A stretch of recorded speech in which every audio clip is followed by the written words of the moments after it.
Good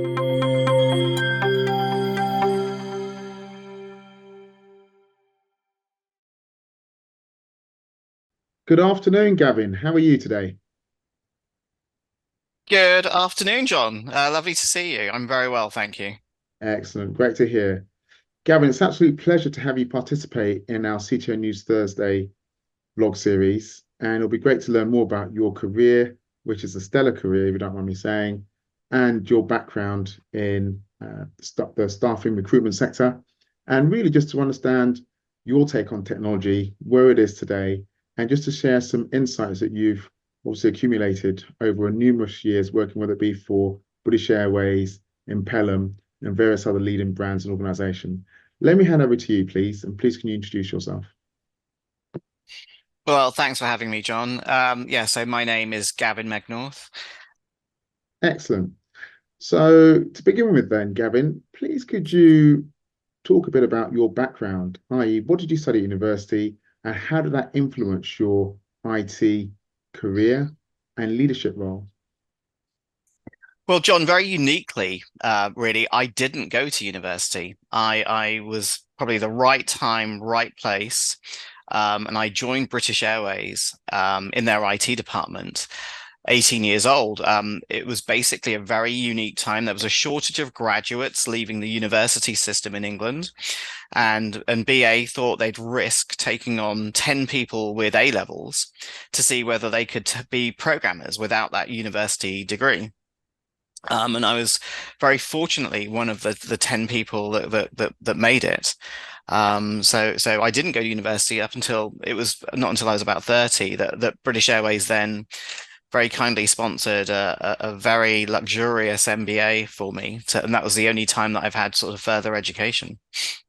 Absolutely amazing. And I'm sure that there could be further insights you might be able to share around that environment, i.e., what was it like as an 18-year-old, joining BA and, obviously over your, whether it be, 10 plus years you were there, what did you see and experience that potentially could be of value to future graduates or not future graduates, future potential employees that may be looking to Yeah. join BA?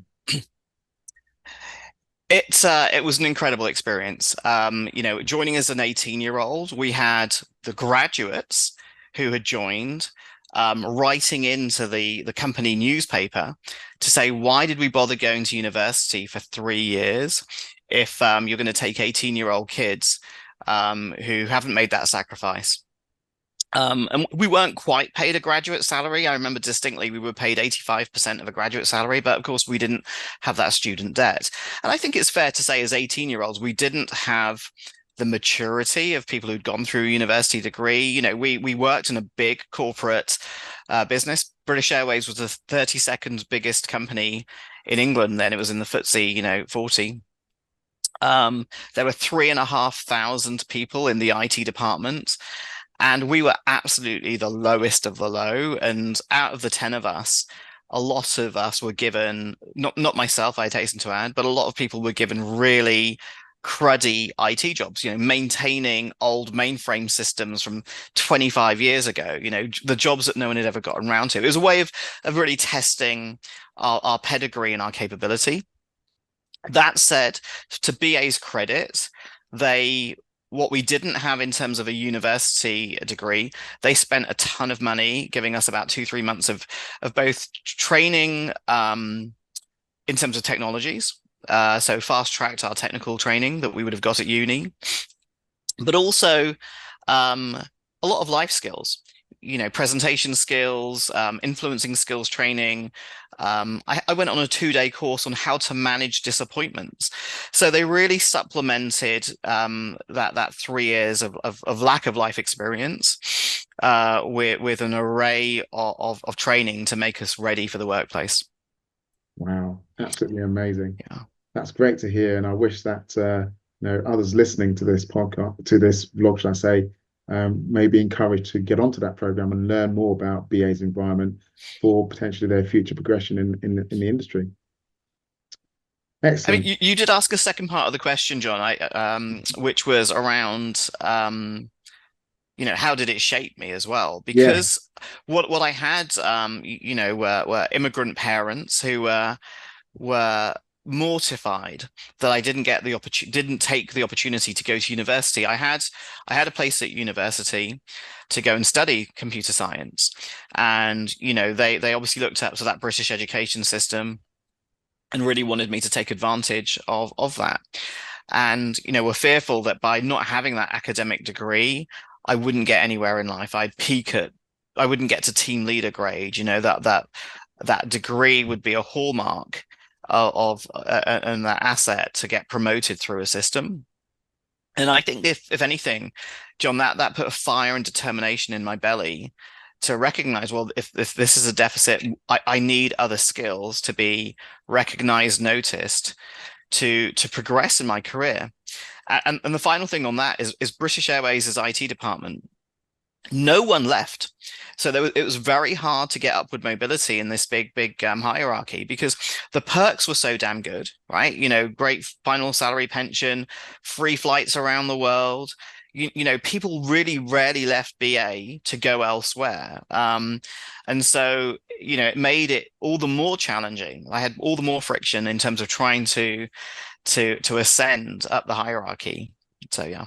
brilliant. Wow, wow. Do you know if it's still free flights at BA at the moment? I don't anymore, unfortunately. No problem at all. Excellent. Thank you. Thanks for sharing. Brilliant. Okay, so with regards to your career, it's predominantly been in the recruitment sector and staffing sector. What drew you to this industry and what keeps you engaged in it?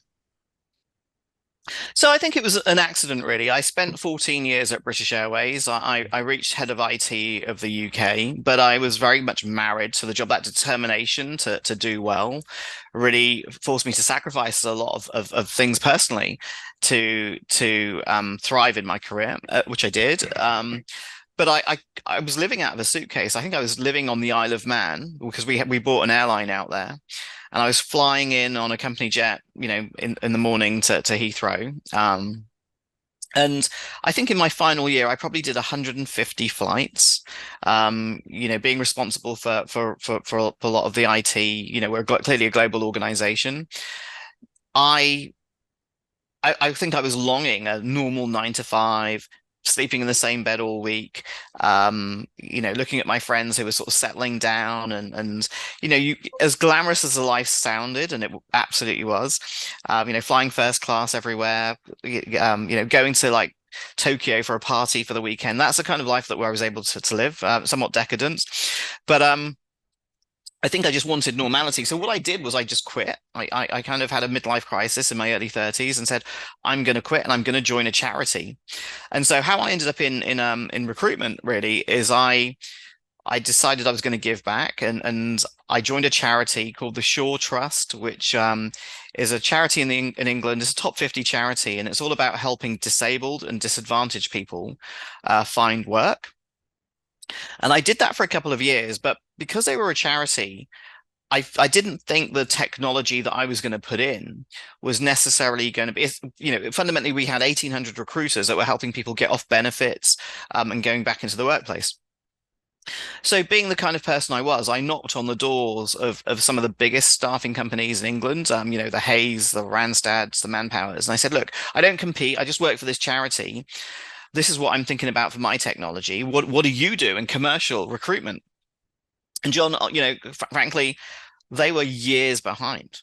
They were absolutely years behind. We had people using BlackBerries as it was, and digital pens, and using GPRS to send candidate data back to HMRC, all sorts of wonderful things.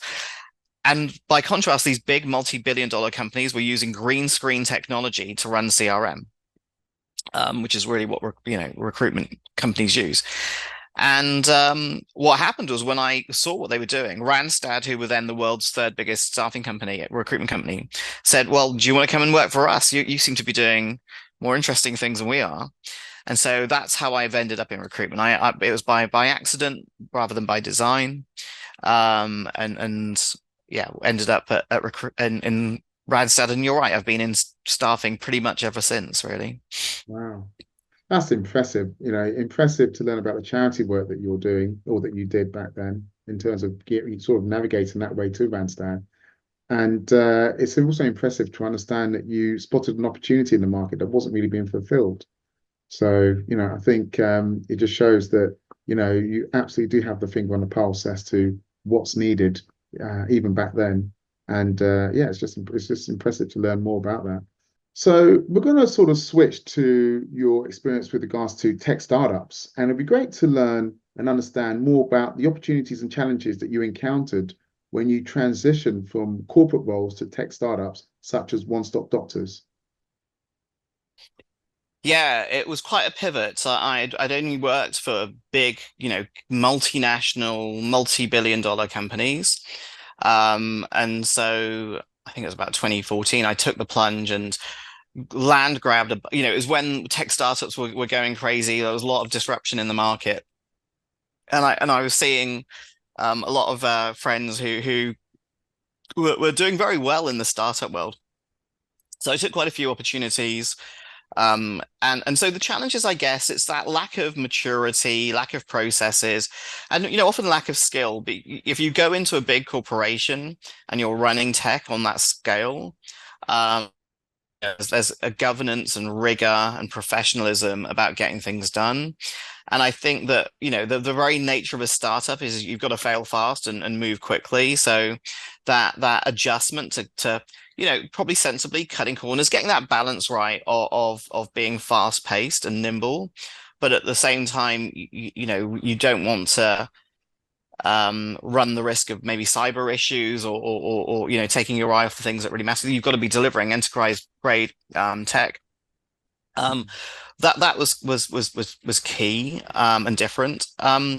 So the breakneck speed of tech startups was something that I mean I always felt I worked as quickly as I could, even in a corporate environment. Mhm. So that was a challenge. One Stop Doctors was great. I think it's the Harris family, the richest family in Hertfordshire. They own Butlins, Pontins, and Hollywood Bowl. They decided they were going to venture into private healthcare. And I think this is probably the first time I met you. Did you come into the office? I can't Yes, remember I if did. that's where Yes, where yes, I yeah. yeah. So I'm Um, sure you'll remember it was more like a five-star hotel than a health facility. yes, absolutely. I do remember it. It was very Yeah. it was quite a swish and what's the word? It seemed like an advanced environment, whether it be with regards to healthcare. Very nice building. Yeah. Yeah. Yeah, we and so that again gave me the opportunity to use my imagination to come up with, well, how can we deliver, how can we use technology to aid patient care and do things differently. So and I've got to be honest, there was the budget was no issue. It was really about let's do clever things. So I remember in the dentist chair, we had a TV screen on the ceiling, and the kids could playing Xbox while getting their teeth done, or people could be watching a movie. It was that kind of stuff we were able to do that, let's say if I was working for the NHS, you just wouldn't have the budget or the imagination, that creativity to do. So yeah, it was quite a wild ride. One of the startups was in AI and automation based out of India, and I was the CEO from the UK, and we were able to sell that business to the UK's largest private law enforcement company, and so it was great to experience a mixture of challenges but also successes in my tech startup stint.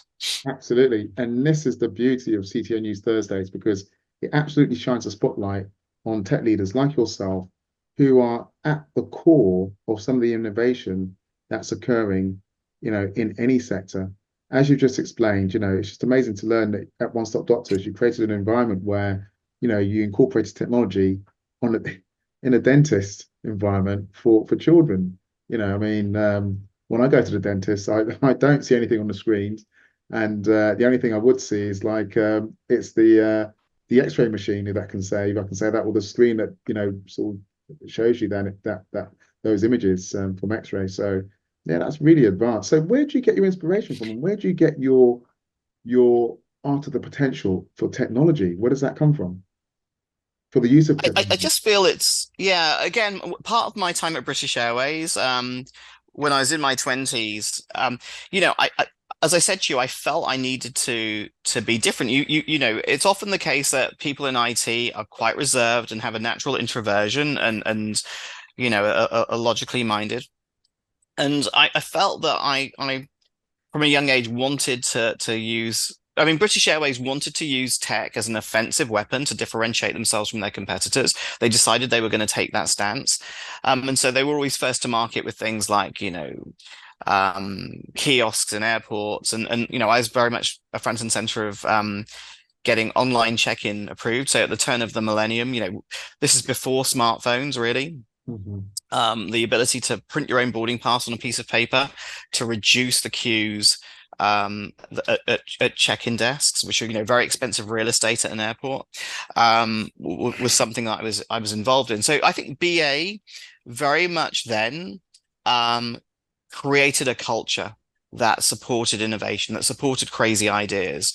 It was psychologically safe to come up with an idea, and you weren't going to get shot down for it being stupid. Mhm. Um, and I think I had the personality and the influencing skills to really drive through a lot of ideas.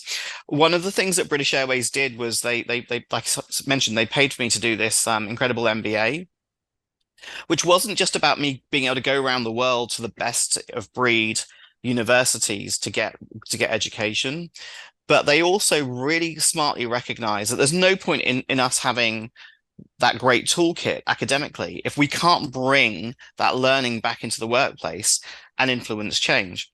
Yeah. So part of the MBA was I was taught by Sir Laurence Olivier's son Oh my God. on how to be a storyteller and using some of the work of his father, Sir Laurence Olivier. So some of his great work, that King Henry Fifth speech, and you know, we were looking at his dad as a role model in certain roles he played as an orator. And that really equipped me to be brave and to be persuasive. And we would look at Mandela as well, and some of the great speeches he gave, and who are the great orators of our time. And so I felt that British Airways couldn't have done much more in terms of equipping me holistically with the skills to be not just a great technologist, an influential leader around the board table.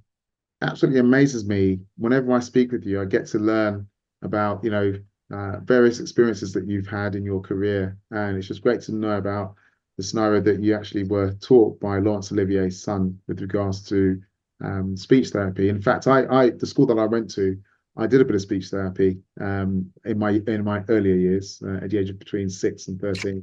So absolutely, being a great orator can help you in all environments, whether it be work and family environments as well.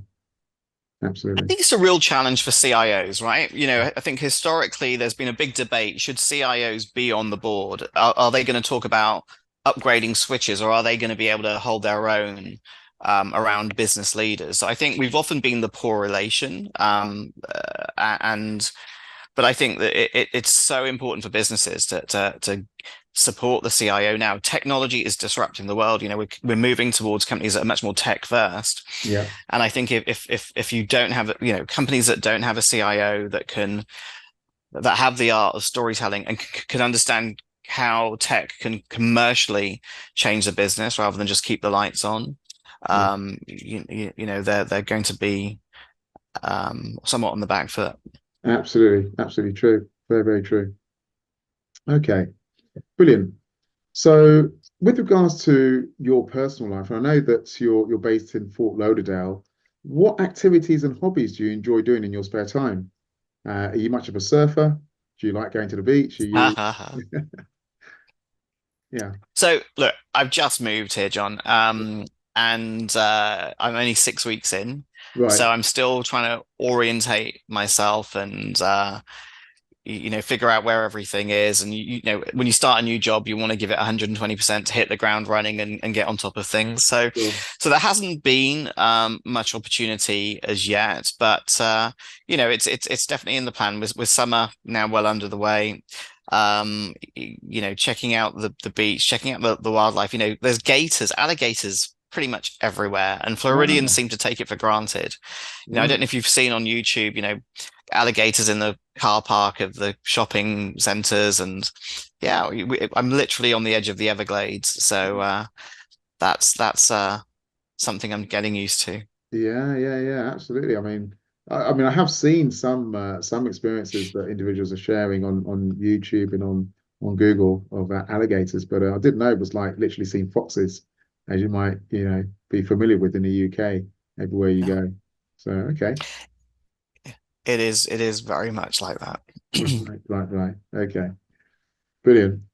All right. So, how do you stay updated with the latest trends and technologies in IT, and whether it be in the recruitment sector or staffing sector?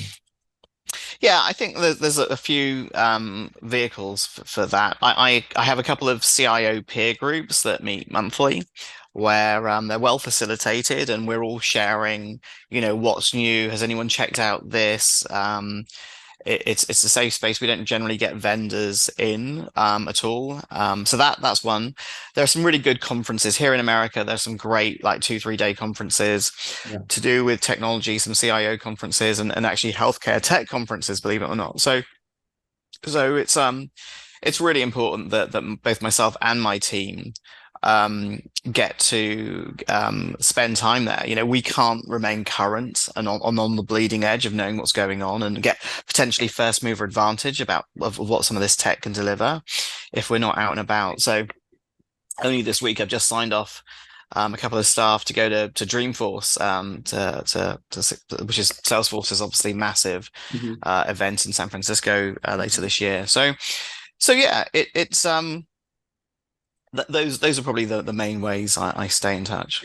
Brilliant, brilliant. And then what advice would you give to young professionals who are aspiring to reach that leadership role in IT and technology or in businesses, in general? I think invest in yourself, keep current, keep up to date. I think that if you're the one that can come with ideas and has their finger on the pulse, you will get noticed. Um, we young people today are in an environment where they they are it's a bit of a cliche. We're dealing with the digital natives, mobile first, the video generation. And I think part of why I backed myself at 18 at British Airways is I felt right then I could see the future. I had all of these people who were very senior to me, but they were from the mainframe punch card world. I'm being somewhat derogatory, but I could see that how PCs were going to be so pervasive on on the desk and local area networks and the internet and so I feel that they need to back themselves. Okay, they really need to have the confidence. Nothing's going to go wrong if they offer an idea and it doesn't work out. They just need to be confident. Maybe get a mentor to support their careers in their early stage. Because if they generally feel that they're high potential, then having someone who can support and pave the way internally or even externally is really key. Absolutely. Absolutely. That's so, poignant. And I think, we do see a lot of would there be environments where you've got young professionals who want to know, say, for example, what route did a certain CTO take to get to his position in a particular industry, whether it's finance, automotive, and what can be shared. And I think in the conversation that I've been privy to, absolutely what you should has come up, having a mentor that's able to, give them that guidance and just, whether it be as a sounding board or just to talk about, what are the best routes to approach, and backing yourself as you just shared, not being afraid of writing comments on LinkedIn. And even though you may get a few comments that may not be to your liking, keep going, basically. So yeah, Yeah, that's good 100%. advice. Yeah. I think networking is really Networking. key. When I do help a lot of young people, Hmm. and one of the things I really encourage them to do is by the next time I see you, go and make another 100 connections on LinkedIn. People that are interested in your field, etc. So yes, I think, we're lucky they now live in an era of social media and easy access to people. That, everyone is accessible, Yeah. and generally, people want to be helpful. People are my peers. They've been there, done it. Hmm. Um, it's innately human to want to give something back. So if someone shows hunger and an initiative, I think it's generally rewarded. Absolutely. And then what advice would you give to individuals who are possibly a bit longer in the tooth in their roles and in their companies, who are, of a certain age, that potentially um they may find it difficult to change.